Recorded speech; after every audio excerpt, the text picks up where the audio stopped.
thank you much for being my audience this evening for my persuasive speech. My name is Schaffer, and I want you to pretend with me for a minute. You're an astronaut. You're all strapped in to your shuttle, ready to rocket off into space, when the words of America's first astronaut in space, Alan Shepard, come racing through your mind as you're making your last checks.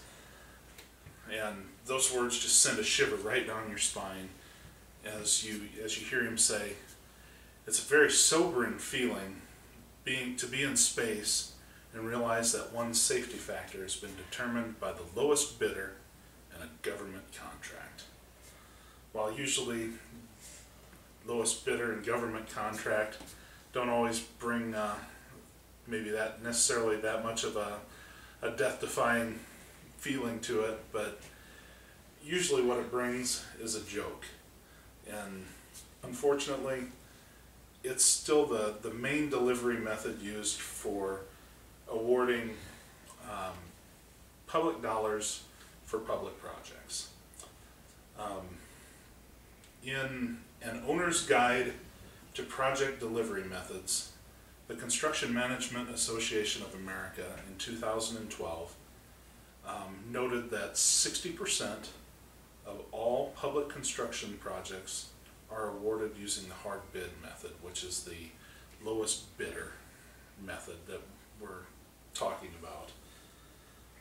You know, even with all the jokes and the pitfalls that are associated with that method of delivery, it's still firmly entrenched as one of the most highly used methods, as we can see. Tonight we're going to take a look and see if there's another option or opportunity there to improve upon that. And I think that there is a better solution in construction management. At this point, you're probably saying, so what? Who cares? I'm not going to build a building anytime soon. Here's the deal though. You are building a building each and every day. You look around, there's plenty of construction projects using public funds, and those public funds are your tax dollars. So I would ask you, do you really know if your tax dollars are being used efficiently or not?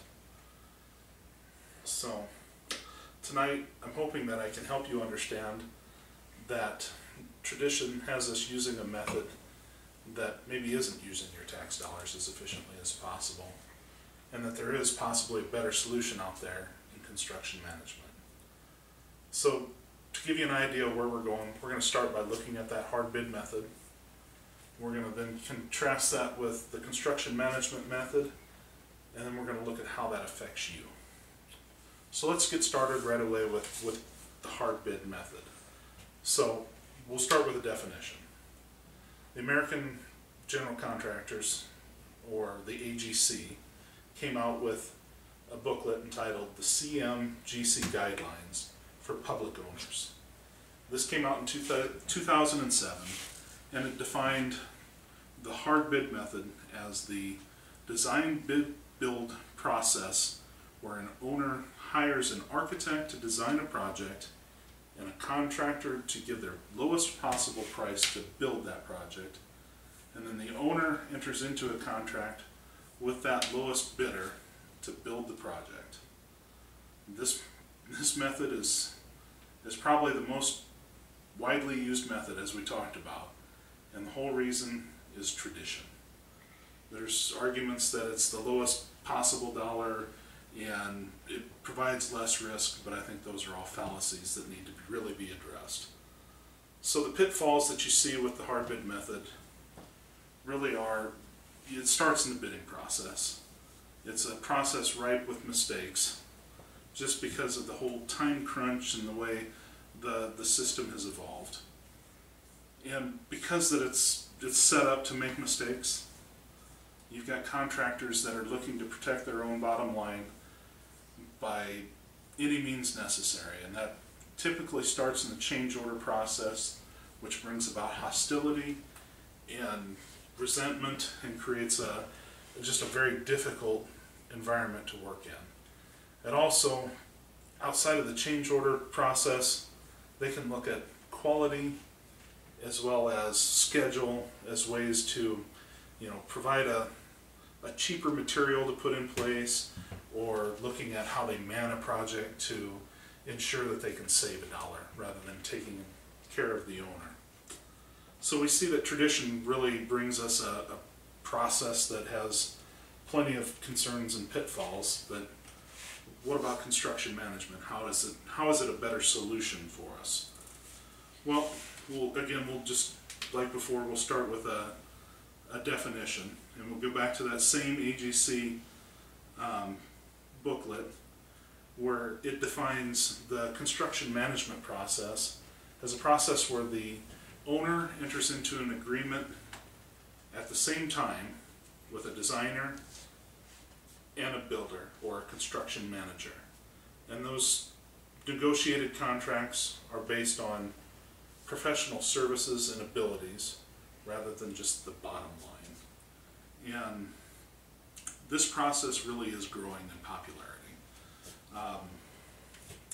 Going back to that same Construction Management Association of America booklet we talked about right away at the beginning, they also gave numbers on where the construction management method falls into line on public projects. And right now, that process makes up 25% of all public construction projects. So it is growing in popularity, and we can even look at the state of Nebraska, where in response to growing calls for use of the construction management method in public projects here in the state, in 2008, LB 889 was passed to lift unnecessary restrictions that were not allowing the construction management method to be used.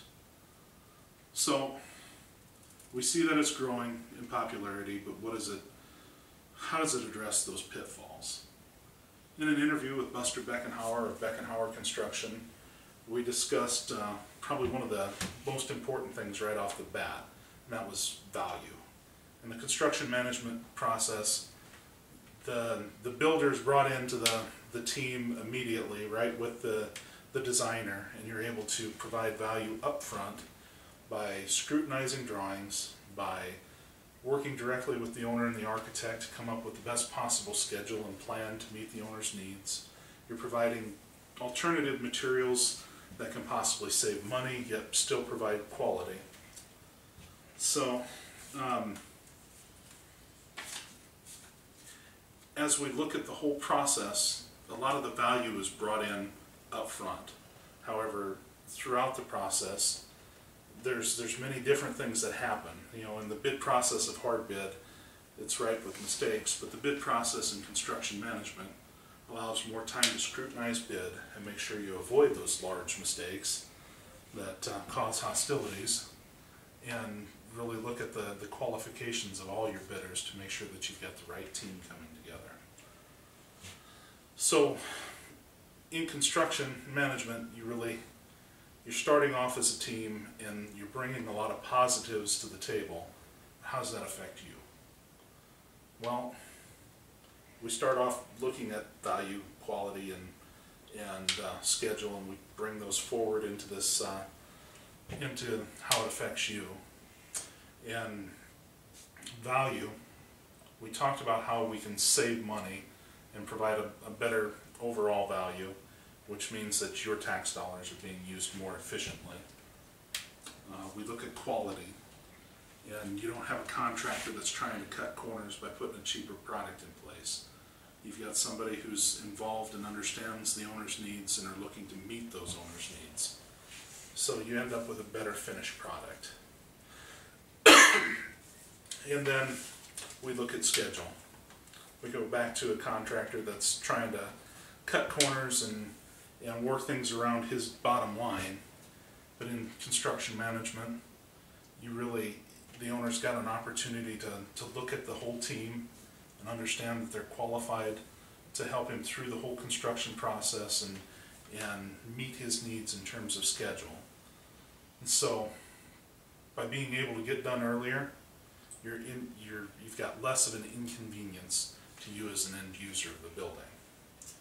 So in conclusion, I hope I've shown you that the construction management method is far superior to the hard bid method, which is ripe with pitfalls that really need to be addressed rather than brushed aside for the sake of tradition.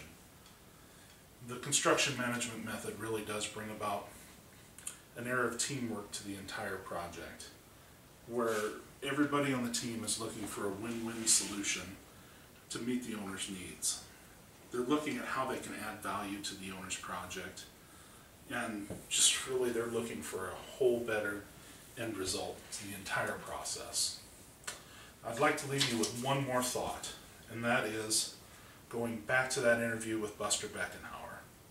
We talked about a hard bid job that he just recently turned in a price on, and you could just see the frustration all over him as he discussed that whole process. And he described it as nothing but a waste. It's going to be a scenario where it was going to cost the entire team money, time. It was going to destroy relationships. And the most frustrating part of the whole thing is the fact that all of that could be eliminated by just choosing a better method of delivery. And that method is construction management. Thank you.